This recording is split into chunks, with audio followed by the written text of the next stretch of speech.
பைத்தானோட oops concept base பண்ணி classes and ஆப்ஜெக்ட்ஸ்க்கான example program ஒன்று எழுதியிருக்கேன். இதில் வந்து இங்கிலீஷ்னு ஒரு கிளாஸ் க்ரியேட் பண்ணி அதுக்கு டிஃப்ரெண்ட் மெத்தட்ஸும் போட்டிருக்கேன். அதில் அந்த மெத்தட்ஸை எல்லாத்தையும் outside of the class call பண்ணுறதுக்காக இங்கிலீஷுங்கிற கிளாஸுக்கு ஆப்ஜெக்ட் க்ரியேஷன் பண்ணியிருக்கேன். சேம் மேக்ஸ்ன்னு ஒரு கிளாஸ் க்ரியேட் பண்ணி அதுக்கு டிஃப்ரெண்ட் மெத்தட்ஸும் க்ரியேட் பண்ணியிருக்கேன். அதே போல் மேக்ஸுங்கிற கிளாஸுக்கும் ஆப்ஜெக்ட் க்ரியேஷன் பண்ணியிருக்கேன். அடுத்து ஜிகேன்னு ஒரு கிளாஸ் இருக்குது. அப்புறம் ரிடில்ஸ்னு ஒரு கிளாஸ் இருக்குது. இந்த ரிடில்ஸுங்கிற கிளாஸ் வந்து கொஷின் அண்ட் ஆன்சர் பேஸ் பண்ணியிருக்கோம்.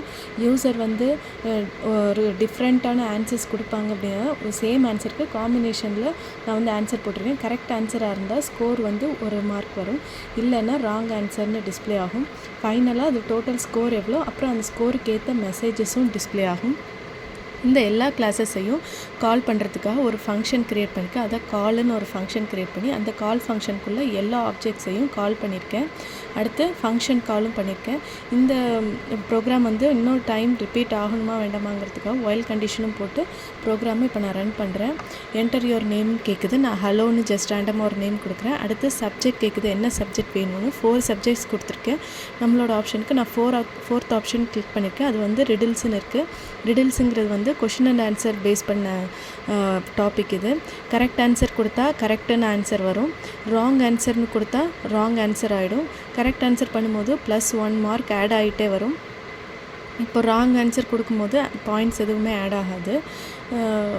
இப்போது இந்த ஊப்ஸ் கான்செப்ட் பேஸ் பண்ணி உங்களுக்கு ஏதாவது இன்னும் ப்ரோக்ராம்ஸ் இன்னும் டீட்டெயிலாக எக்ஸ்பிளைன் பண்ணனாலும் கமெண்ட்ஸில் சொல்லுங்கள், நான் டீட்டெயிலாக எக்ஸ்பிளைன் பண்ணுறேன். இதுக்கான ஃபைனல் மார்க்ஸ் வந்திருக்கு. Your score is 2/5. அதுக்கான மெசேஜும் வந்திருக்கு. இந்த ப்ரோக்ராமை இன்னொரு டைம் ரிப்பீட் பண்ணணுமா அப்படின்னு கேட்குது.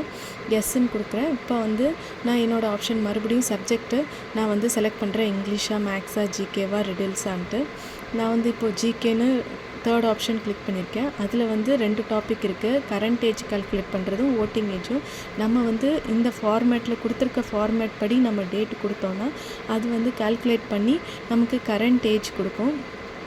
இதுக்கான இந்த இயர்க்கான கரண்ட் ஏஜ் வந்து 34. அடுத்தது செக்கிங் ஃபார் ஓட்டிங் எலிஜிபிலிட்டி. நம்ம இன்றைக்கி ஒரு டேட்டு இந்த ஃபார்மேட்டில் நம்ம டேட் கொடுக்கும்போது, பர்த்டே டேட் கொடுக்கும்போது அந்த டேட்டுக்கு ஓட்டிங் எலிஜிபிலிட்டி இருக்கா இல்லையா அப்படின்னு சொல்லிடும். இது your age is 25 and you are eligible for voting அப்படின்னு வந்துடுது. அடுத்து 1 மோர் டைம் ரிப்பீட் பண்ணுமான்னு கேட்குது. நான் நோன் கொடுத்தோன்னே ப்ரோக்ராம் வந்து கம்ப்ளீட் ஆகிடுச்சு, ஃபினிஷ் ஆகிடுச்சு. இவ்வளோதான் ப்ரோக்ராம். இன்னொரு வீடியோவில் சந்திக்கலாம். பாய்.